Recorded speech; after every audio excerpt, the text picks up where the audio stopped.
Hello welcome to Reva's arts. இப்போ வந்து மெல்லிஸாக இருக்கக்கூடிய ஒரு கார்ட்போர்டு எடுத்து வச்சுருக்கேன். இந்த கார்ட்போர்டை தேவையான அளவுக்கு நம்ம கட் பண்ணி எடுத்துக்கலாம்.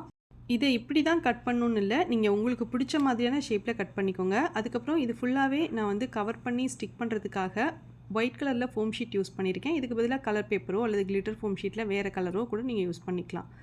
இப்போது ஒரு சைடில் இந்த ஒயிட் கலர் ஷீட் ஒட்டியிருக்கேன், இன்னொரு சைடில் ஒயிட் கலரில் இருக்கிற ப்ளைன் பேப்பர் ஒட்டியிருக்கேன். அடுத்து இன்னொரு கார்ட்போர்ட் வந்து நான் கட் பண்ணி எடுத்திருக்கேன்.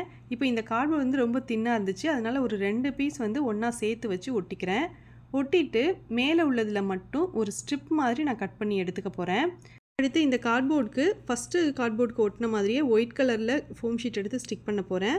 அடுத்து ஒரு புஷ்பின் யூஸ் பண்ணிவிட்டு பெரிய சைஸில் நம்ம கட் பண்ணி வச்சுருந்தா அந்த கார்ட்போர்டில் சின்ன சின்ன ஹோல்ஸ் இருக்கிற மாதிரி கேப் விட்டு போட்டுக்கிறேன். அடுத்து இதில் உங்களுக்கு பிடிச்ச மாதிரி டெக்கரேஷன் பண்ணிவிட்டு உங்களோட ட்ரெஸ்ஸிங் டேபிள் மேலே இதை எடுத்து வச்சுட்டு இயரிங் ஹோல்டராக நீங்கள் யூஸ் பண்ணிக்கலாம். இந்த கிராஃப்ட் பிடிச்சிருந்தால் லைக் பண்ணி ஷேர் பண்ணுங்கள். தேங்க்யூ.